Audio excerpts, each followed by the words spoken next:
So waar ons was laas week, het ons gesien oor so 'n paar weke die hele begin van Johannes 3 van vers 1 tot en met, ek dink dit is 21.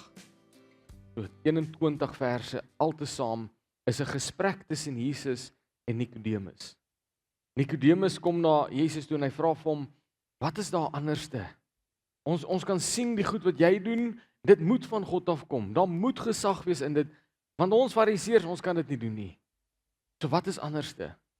En in plaas daarvan om Jesus dat hy sy eie beul blaas, sê hy vir Nikodemus, moenie eers nou na my kyk nie. Dit gaan oor die koninkryk van God.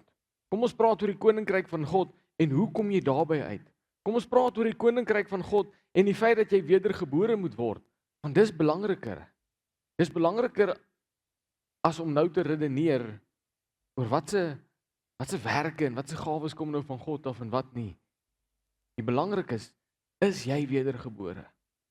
En ons sien Nikodemus gaan deur hierdie hele gesprek en hy verstaan nie. Hy weet nie wat aangaan nie. En die Here verduidelik vir hom meer en meer en meer en daai hele gesprek is opgeteken juis sodat ons dit na die tyd kan lees en verstaan. En verstaan waar dit vandaan kom. En dan sien ons ook dat God se plan vir die mensdom was nooit oordeel nie. Dit was nooit om almal hel toe te stuur nie. Die hel, inteendeel, was nie eens gemaak vir die mense nie. Dit was gemaak vir die duiwel en sy demone. Dit was nie gemaak vir ons. Daarom is dit so hartseer as daar mense is wat daar opeindig. Want jy hoort nie eens daar in die eerste plek nie. En ons sien dat dit nooit God se plan was om die mense te oordeel nie, maar om hulle te red.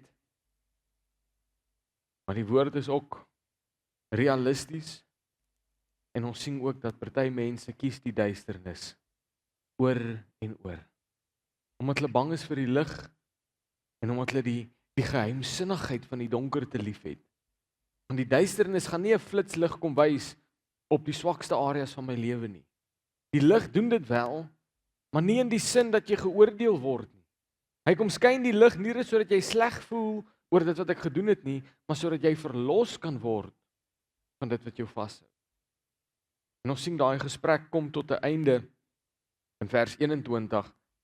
En nou sien ons in vers 22 dat Jesus hulle vertrek. Hulle is op reis iewers heen.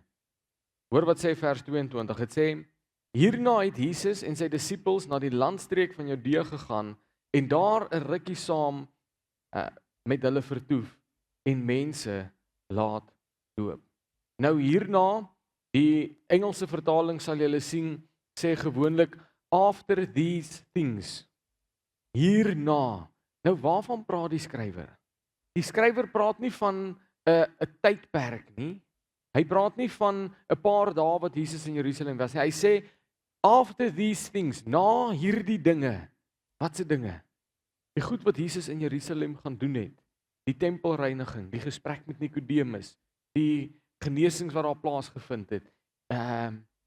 Tot die wyn by die bruilof, al hierdie goed. Hy sê na al hierdie het Jesus besluit om te gaan na die landstreek van Judea. En dit verwys na die volgende fase van Jesus se bediening. Hy het nou amptelik afgeskop. Hy het nou begin, ons het gesien hy was gedoop gewees.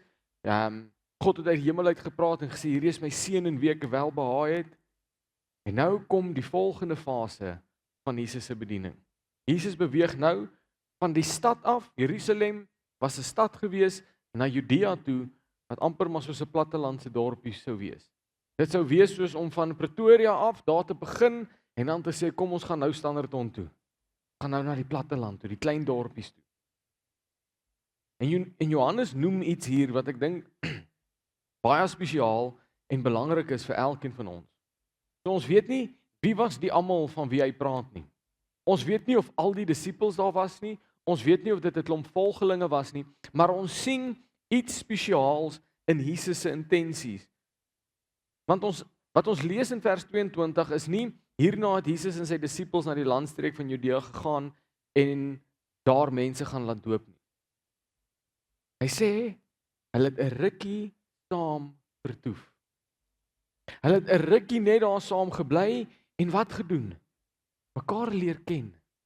Bietjie skouers geskuur. Onthou hy het hierdie manne 'n paar dae terug bymekaar gemaak.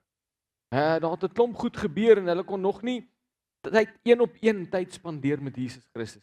Hulle kon nog nie van aangesig tot aangesig net 'n gesprek met hom hê oor sy gevoelings en hulle gevoelings met hom deel. En hier sien ons dat Jesus beweeg vanuit die besige omgewing uit, van die stad uit na die platteland toe en hy vertoef saam met die mense wat saam met hom was, saam met sy disippels. Hoekom? Hoekom dink julle was dit vir Jesus belangrik om tyd saam met sy disippels te spandeer? Teambuilding is belangrik. Dit was om hulle voor te berei vir wat kom. Sien, dit is nou wel nog 3 jaar, plus minus 3 jaar voordat dit wel sou gebeur. Maar Jesus in sy godheid weet wat oor 3 jaar vir die disippels wag. Hy weet dat nie net oor 3 jaar gaan hulle hom verloor en gaan hulle hom sien aan die kruis en gaan hulle verward en verward wees en wonder wat aangaan nie, maar hy weet dat plus minus 40 jaar van dan af gaan hulle moet begin skryf. En hulle gaan moet begin om die evangelies op te teken. En hulle gaan die kerk moet begin. En hulle gaan hierdie beweging wat Jesus Christus begin het saam met sy disippels, gaan hulle moet verder vat. En vir hulle om dit te kan doen, moet hulle hom ken. Want sien, om saam met iemand te beweeg en te sien hoe hy werk, maak nie dat jy hom ken nie. Dit maak dat jy weet van hom. Hulle het geweet Jesus het die tafels omgegooi in die tempelterrein. Hulle het geweet hy het die gesprek met Nikodemus gehad. Hulle het geweet hy het die water in die wyn verander. Hulle het geweet van hom, maar hulle het hom nog nie geken nie. En ons sien hierso gebruik Jesus die geleentheid. Hy gaan na 'n bietjie rustiger plek toe, 10 langs 'n rivier iewerste, want hulle het die geleentheid gebruik om sommer te doop ook. En hy spandeer net tyd saam met die disippels. Hoeveel keer in ons lewens het ons al na Jesus Christus toe gegaan net om tyd saam met hom te spandeer? Gewoonlik gaan ons met 'n versoek. Ek gaan nou na my binnekamer toe, want Here, ek het iets nodig.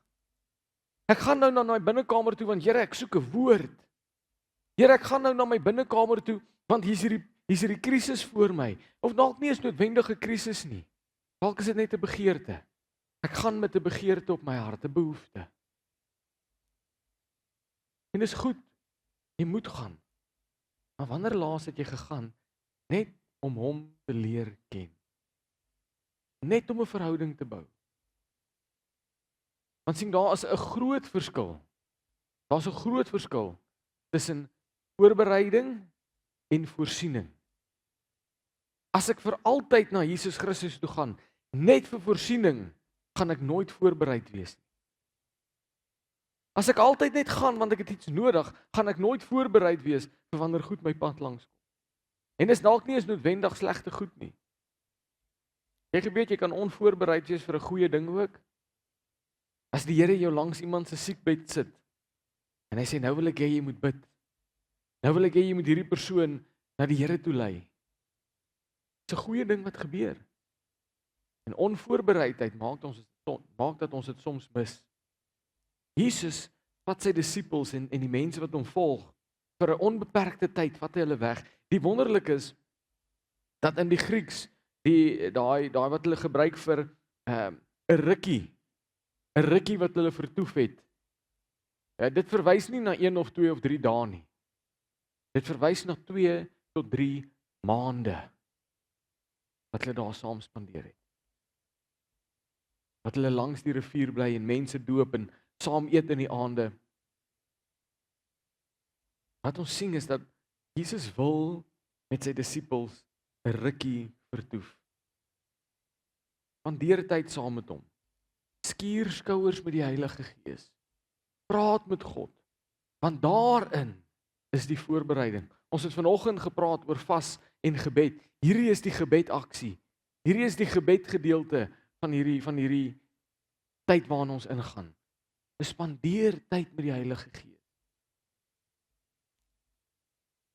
Dan sien ons vers 23. Hier ontstaan 'n ding. Want ons sien Johannes die Doper was ook daar naby gewees.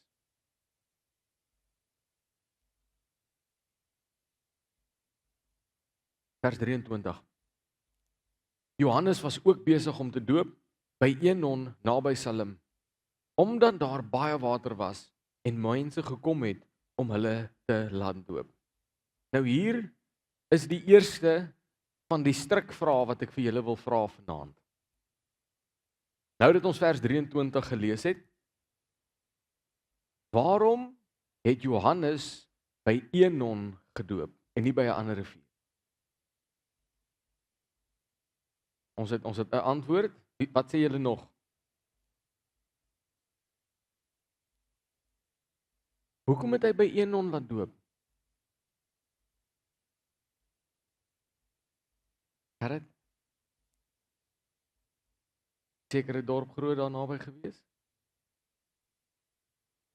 En dit is die probleem met wanneer dit kom tussen ons en die wil van God. Dis eenvoudig, ons maak dit ingewikkeld. Johannes het by Enon gedoop, want daar was baie water. Dis hoekom hy daar gedoop het. Dit was nie omdat hy 'n bonatuurlike bevel gekry het van God die Vader af om spesifiek na Enon toe te gaan nie. Dit was nie omdat hy 'n spesiale openbaring gehad het eendag toe hy in die woestyn oor sy voete geval het en sy kop teen 'n klip gestamp het nie. Dit was nie omdat daar 'n Ou Testamentiese profesie was om te vervul spesifiek by Enon nie. Dit was eenvoudig want daar was baie water. En sien, wanneer dit kom by die wil van God, dan wil ons sit en ons wil vir ure lank bepeins en ons wil in sak en as gaan lê en ons wil vra, Here, stuur vir my 'n profetiese droom. Here, stuur vir my 'n pastoor met 'n profetiese woord vir my. Here, skryf dit vir my in die wolke sodat ek kan sien wat is u wil. Ons wil dit so ingewikkeld maak en God sê, dis eenvoudig. My wil is eenvoudig.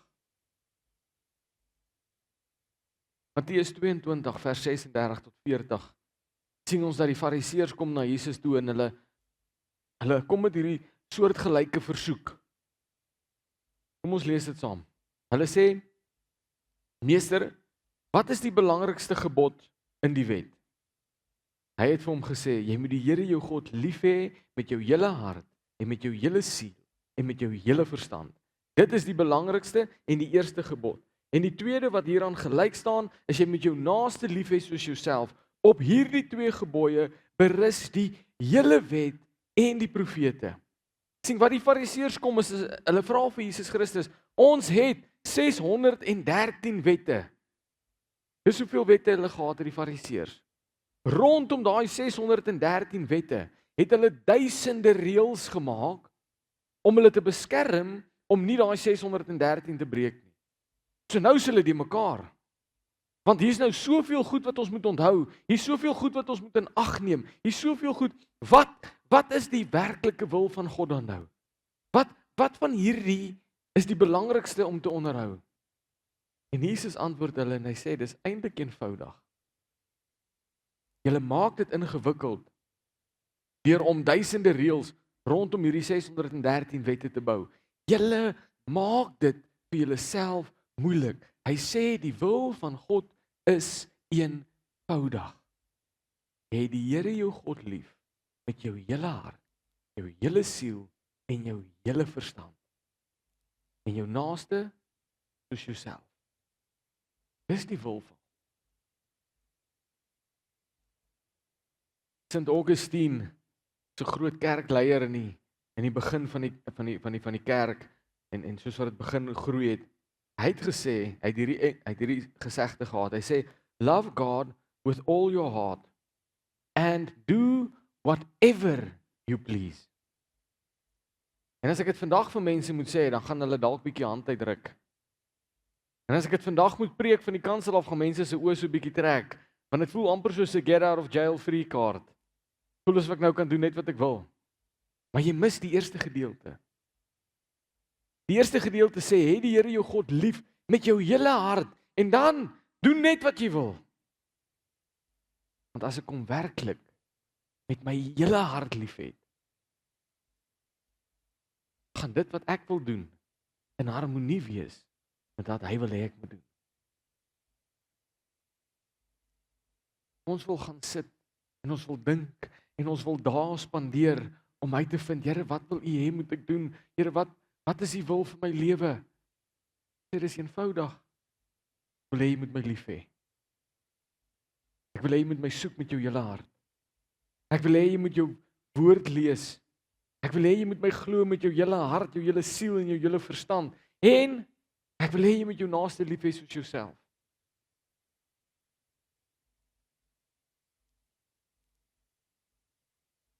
Ons het laasweek Johannes 3 vers 16 gedoen, waar ons ook die wil van God die Vader gesien het. Sien Matteus 22 vers 36. Dit is God se wil vir wat hy wil hê jy moet doen in jou lewe. Jy moet hom lief hê met jou hele hart, jou hele siel en jou hele verstand en jy moet jou naaste lief hê soos jouself. God se wil vir die mensdom, wat sê Johannes 3 vers 16? Sodat hulle nie verlore mag gaan nie, maar die ewige lewe sal hê. Hulle moet glo. So hier is die ding, en ek is seker van oom Jan en tannie Yvonne, hulle sal dit goed weet. Jy hoef nie God se wil te vra voordat jy iemand na die Here toe lei nie. Jy hoef nie 2 dae te gaan bid en te gaan vra, Here, moet ek hierdie persoon vertel van wie U is nie. Jy hoef nie te wonder of God dit wil hê of nie. Hy wil. Doen dit. As dit in jou hart opkom, hoef jy dit nie eers te oorweeg nie. Gaan doen dit. Gaan plant die saad.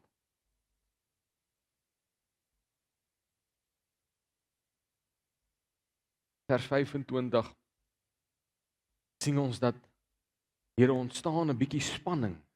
Hier ontstaan 'n bietjie ongelukkigheid in die volgelinge van Johannes die Doper. Vers 25 sê: Daar het toe 'n woordestryd tussen sommige van Johannes se disippels en 'n Jood oor die seremoniële reiniging ontstaan.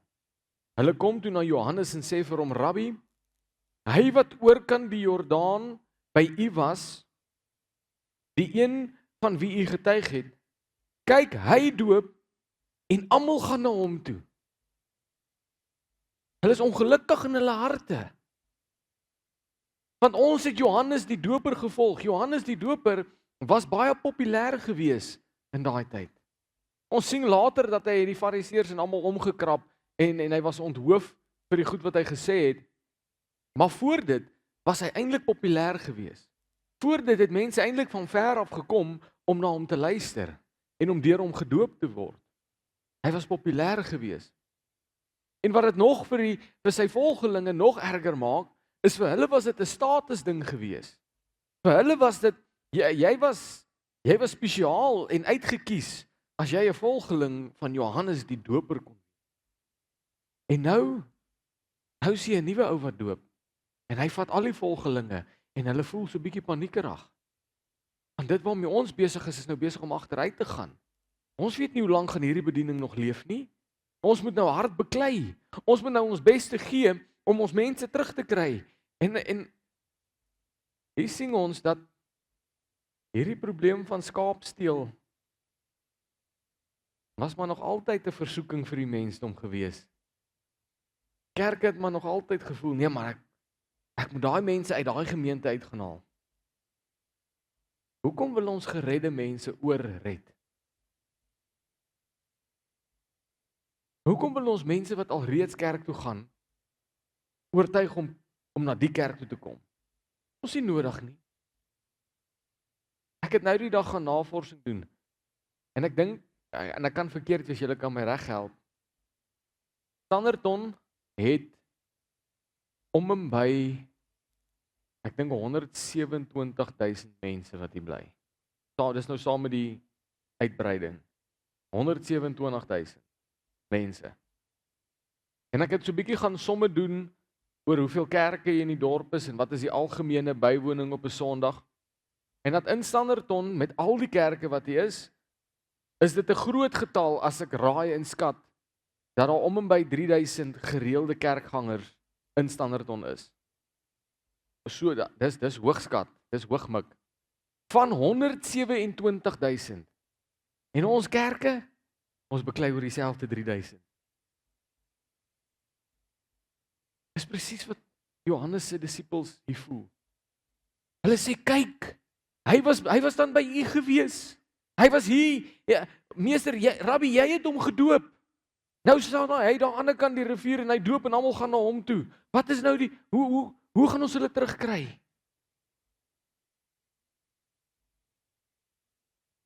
En wat hulle sien as kompetisie, sien Johannes as volëindiging. Hy sien dit as deel van God se plan. Hoeveel hartseer in die ellende sal ons onsself nie spaar as ons net meer bewus raak van God se groot plan nie. Weet, as dit God se wil was, sou dit so wees. As dit God se wil was dat al die mense nog steeds by Johannes die Doper moes doop, sou hulle daar gedoop het. Maar hy het 'n plan en hy het 'n doel met alles wat hy doen. So in plaas daarvan om ons koppe te breek oor iets wat nie uitwerk soos wat ons gedink het dit moet wees nie, kom ons besef dat dit deel van God se plan is.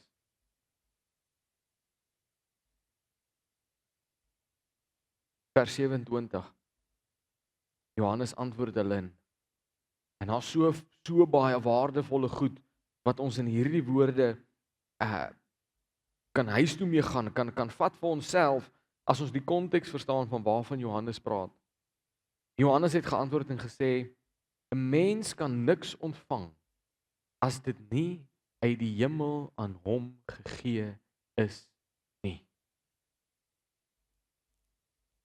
'n Mens, dink aan hierdie woorde, 'n mens kan niks ontvang as dit nie uit die hemel vir hom gegee is nie. Ons raak omgekrap oor ander mense se voorspoed. Soms is ander mense se voorspoed die ding wat ons spoed die meeste breek. Want die Here gee vir hulle. Die Here voeg by hulle by. Die Here gee vir hulle nog 'n kar wat werk. Die Here maak dat hulle besigheid goed gaan. Die Here maak dat dit met hulle voorspoedig gaan. Ander mense se voorspoed breek ons spoed. Maar wat ons mis, is dat niks wat enige iemand ontvang hulle as dit nie uit die hemel uitkom nie.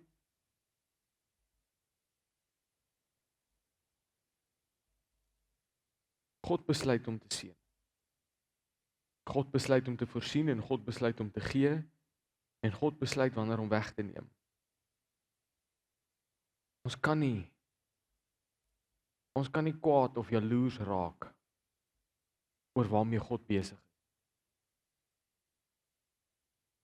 Kan ek dit vir julle op 'n manier verduidelik wat jou gaan laat verstaan dat jy kan nie bekostig om kwaad of jaloers te word nie? Kom ons haal die ander persone vir 'n oomblik uit die prentjie uit.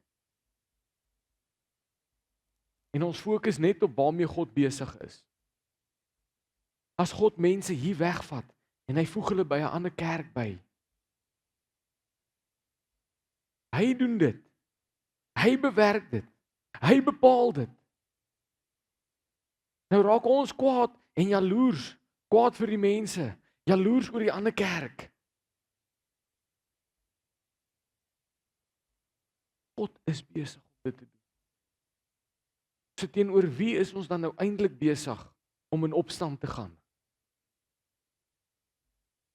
Ons is besig om teen sy wil te gaan. As ons kwaad of jaloers raak omdat God iemand anders te geseën het met 'n voertuig, met behuising, met 'n werk, met 'n salaris, wat ook al dit is. As ons kwaad of jaloers raak, kom nie in opstand teen die persoon nie. Kom in opstand teen God wat dit vir hom gegee het. Johannes verduidelik vir hulle verder, vers 28. Hy sê, julle kan self getuig dat ek gesê het dat ek nie die Christus is, maar dat ek voor hom uitgestuur is. Vers 29. Die een wat die bruid het, is die bruidegom, maar die vriend van die bruidegom wat daar staan en na hom luister, is baie bly oor die stem van die bruidegom. Daarom is hierdie blydskap van my volkome. En hierdie is een van die teksgedeeltes wat vir my en jou dit so kardinaal belangrik maak om die konteks te verstaan. Want sien, sonder konteks, sonder 'n bietjie geskiedenis, sonder 'n bietjie agtergrond oor die Jode en hulle gebruike, maak hierdie eintlik nie vir ons baie sin nie. Eintlik verstaan ons nie wat soek die vriend van die bruidegom daar in die eerste plek en hoekom is hy bly nie. En hy is mos nou nie die een wat getrou het nie, so sien Johannes gebruik 'n voorbeeld wat vir die disippels baie bekend sou gewees het. Dit sou nie vir hulle vreemd gewees het waarvan hy praat nie. Johannes begin hier om vir hulle te sê, ek is nie die Christus nie. Ek het dit vir julle gesê, ek het vroeër al vir julle gesê, ons het dit vroeër in Johannes gelees. Johannes sê vir die mense, ek is maar net 'n stem in die woestyn wat uitroep, maak die pad gereed vir die Here. Hy is nie die Christus. Sien, toe Johannes die eerste keer vir Jesus ontmoet, weet julle wat het gebeur? Weet julle waar was hulle eerste ontmoeting? In die baarmoeders van hulle ma.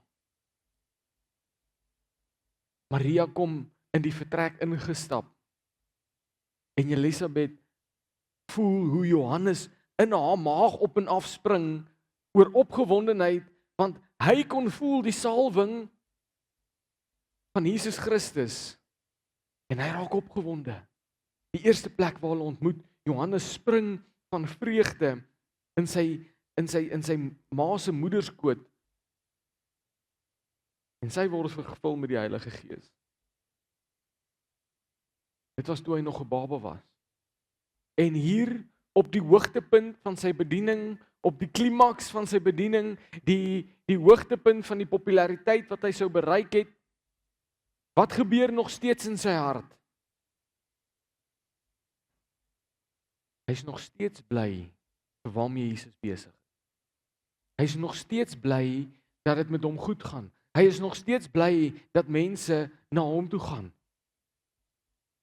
Ons wil so graag hard bou en werk aan ons eie klein koninkrykies. Moet tog net nie my mense vat nie. Moet tog net nie my slaai kom krap nie. Moet tog net nie aan my finansies kom raak nie. Moet tog net nie my familie kom iets anders te vertel of oortuig nie. Ons besig om te bou op ons eie klein koninkrykies en ons raak omgekrap wanneer hulle hier uitbeweeg. Johannes vat 'n tree terug en hy's bly. God se plan is besig om uitgevoer te word. Kom ons kom by hierdie vergelyking wat hy maak. Die vergelyking wat hy maak sou vir die Jode van daai tyd baie sin gemaak het, want dit het te doen met hulle huweliksseremonies, met hulle bruilofseremonies.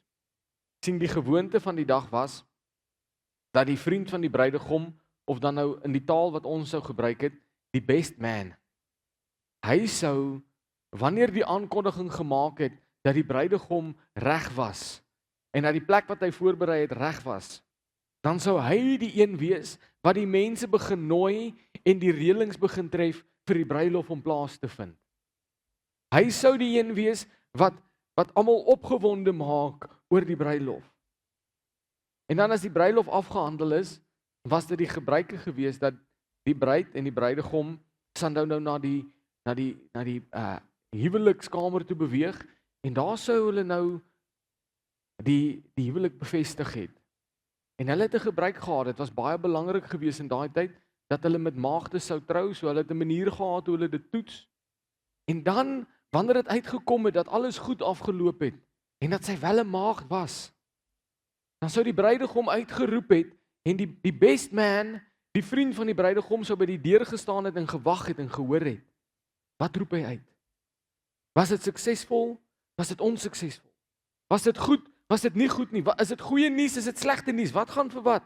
En as hy die bruidegom se stem hoor, en dis goeie nuus, dan raak hy bly aan die binnekant. Hy raak opgewonde, want die huwelik is suksesvol bevestig. Johannes staan terug nadat sy disippels met hom gepraat het. En wat in sy gedagtes afspeel, ek is maar net 'n vriend van die bruidegom. My werk was maar net om die ontmoeting en die seremonie te reël. My werk was maar net om die gaste te nooi.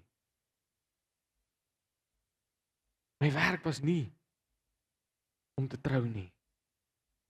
My werk was om nie deel te wees van was nie om die bruilof, die huwelik te bevestig nie. My werk was om die mense daar uit te kry. En daarom kan hy met blydskap in sy hart hulle laat gaan om na Jesus toe te gaan. Weet jy, wanneer bring dit vir my en vir jou groot vreugde? Dit bring by ons vreugde wanneer ons iets van die Here of van die Here af ontvang, maar nie noodwendig groot vreugde. Die vraag is, wat bring vir ons groot vreugde? Sien, ons kan baie vir die Here doen, en dit bring ook vir ons vreugde, maar dit bring nie vir ons groot vreugde. Wat het vir die bruidegom se vriend die grootste vreugde gebring? Wanneer hy die bruidegom se stem hoor.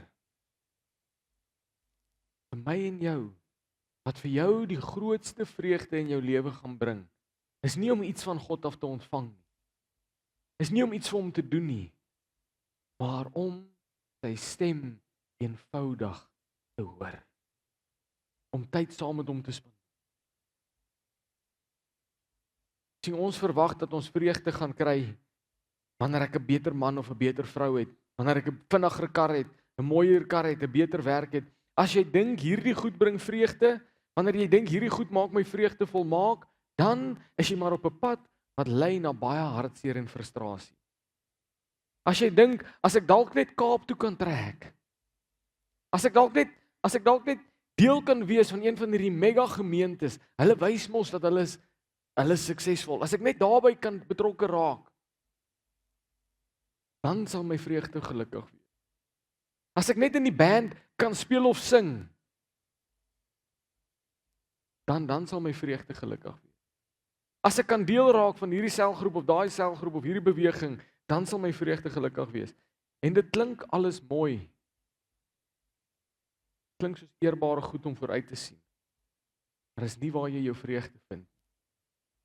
Jy vind jou vreugde wanneer jy Jesus Christus stem hoor. Kom ons vat dit terug na die vergelyking wat Johannes maak. Die vriend van die bruidegom, die best man, kon met sy arms gevou nou daar by die deur gestaan het, en hy is nou maar redelik ongelukkig, want ek is nog enkel lopend, en ek kry nou nie 'n vrou nie, en ek is nie eintlik baie opgewonde om hier te wees nie. En dan hoor ek nou maar die stem, en ag, dis mos nou nie eintlik iets in my lewe nie. So bly dat julle nou gelukkig is. Nee, jou hart moet oorloop van vreugde wanneer iemand anders te by God uitkom. Jou hart moet oorloop van vreugde wanneer die Here iemand anders te seën. Jou hart moet oorloop van vreugde wanneer iemand anders se oë oopgaan en hulle besef dat God is besig om met my te werk en te voorsien. Jou hart moet oorloop van vreugde wanneer mense besluit om kerk toe te gaan, ongeag waar dit is.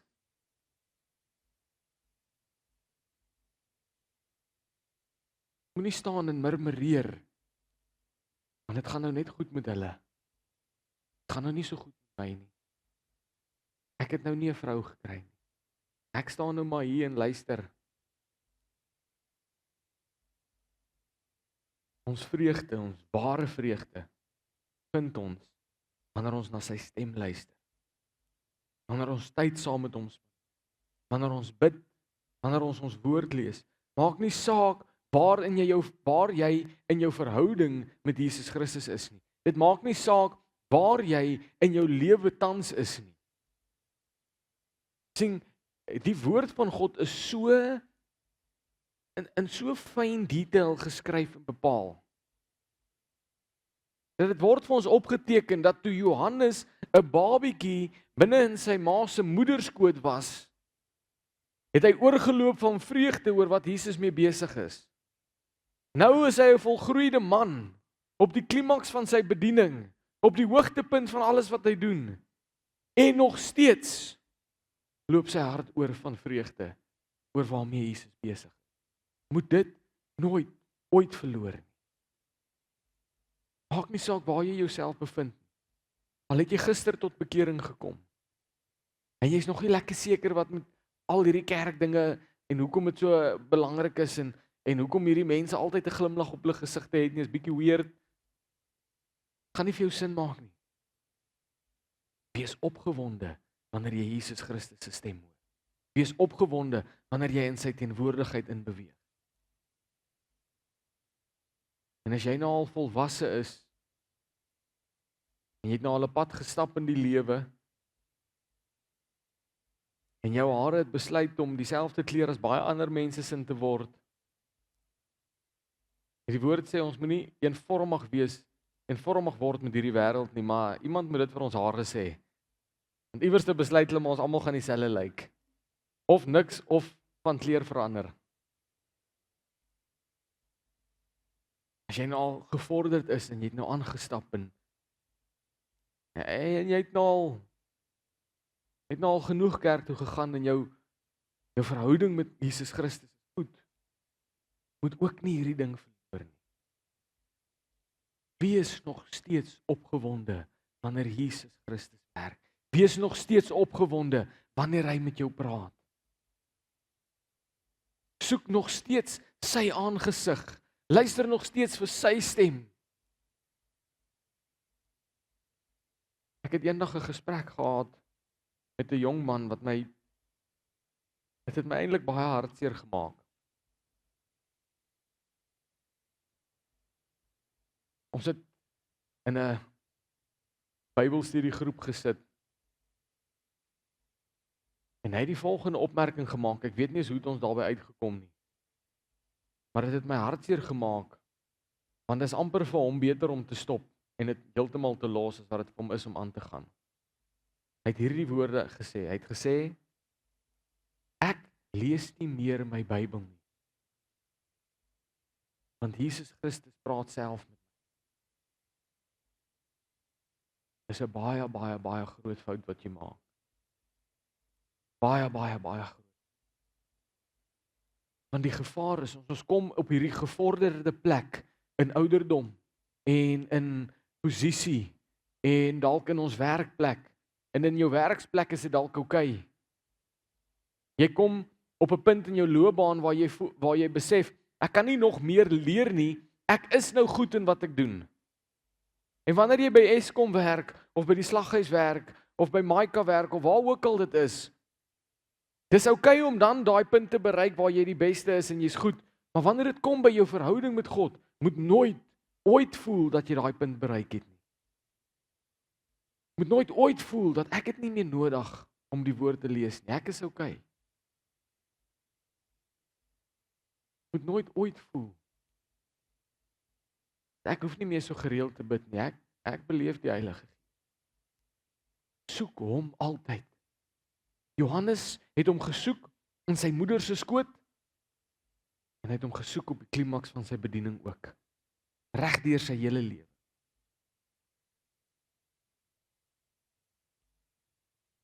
Dan vers 30 en ons sluit af met hierdie 7 woorde. 7 woorde wat as jy dit besef, as jy dit ter harte neem, as jy dit leef, kan ek jou beloof gaan jou lewe verander. Vers 30 van Johannes 3 sê, hy moet meer word en ek minder.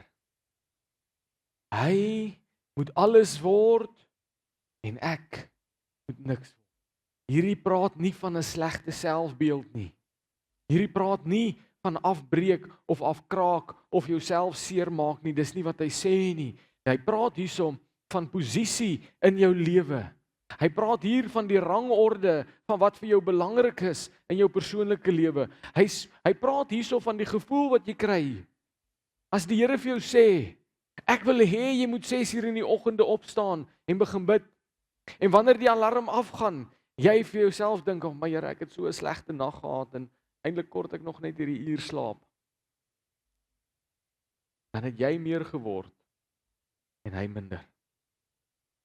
Wanneer hy vir jou sê, my kind, ek wil hê jy moet 1 dag 'n week vas. Wil hê jy moet 2 dae 'n week vas.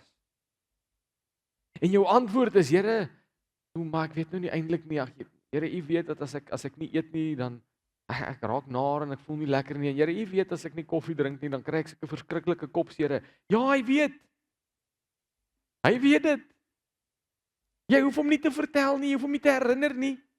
Hy het toe hy dit vir jou gevra het hy ook geweet dit gaan gebeur. So sy versoek verander nie. As ek so reageer, dan word ek meer, hy minder.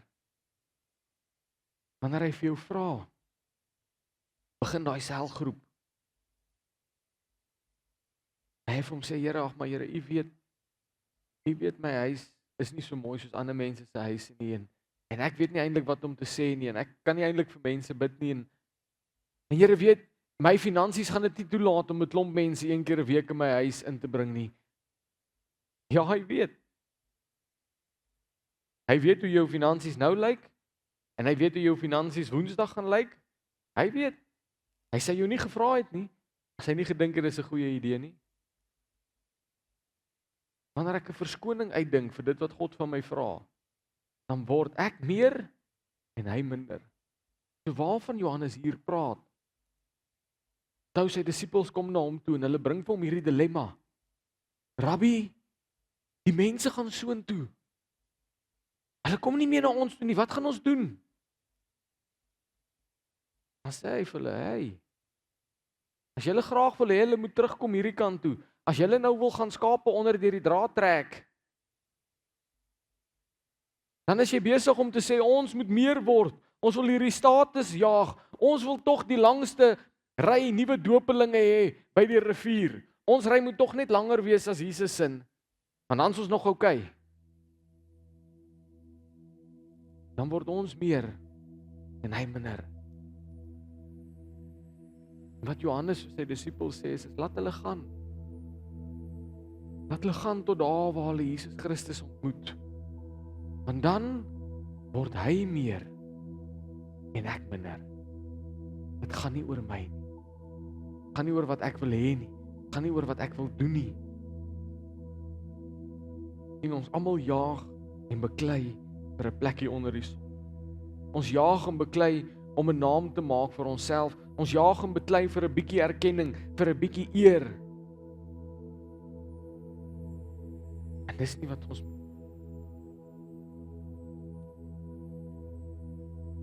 Jy moet leef en doen asof jy nooit erkenning daarvoor gaan. Moenie jou loon by mense soek nie.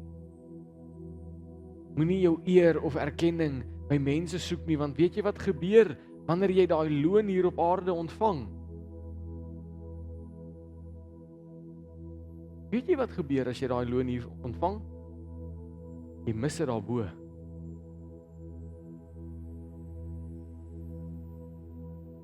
Wanneer ek jaag na mense se opinies en goedkeuring, hulle moet tog net van my hou.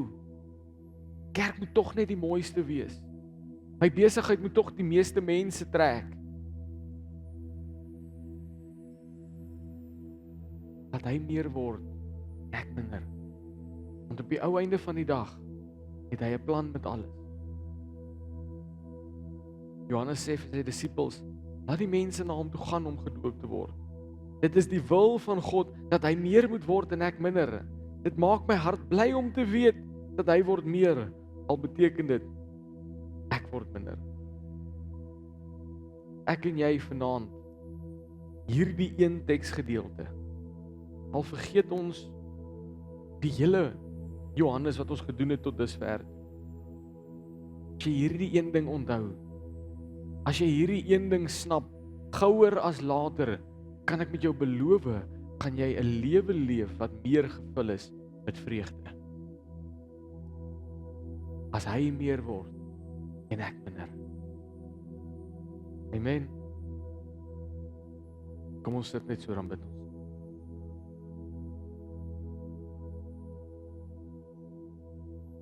Here, ons as lede van u liggaam, as stene wat ingebou is in u kerk, lewende stene, Here, wil ons, Here, soos wat Romeine sê, ons wil ons liggame as heilige en God welgevallige offers kom neerlê. Here, ons wil al ons behoeftes, al ons begeertes, alles waarvoor ons hoop en droom, wil ons neerlê voor u troon vanaand, Here, sodat u kan meer word en ons, sodat ons u volmaakte wil kan doen en ons gebroke wil kan neerlê. Here, ons gebed is, Here, dat u ons sal help om minder te word, sodat u meer kan word.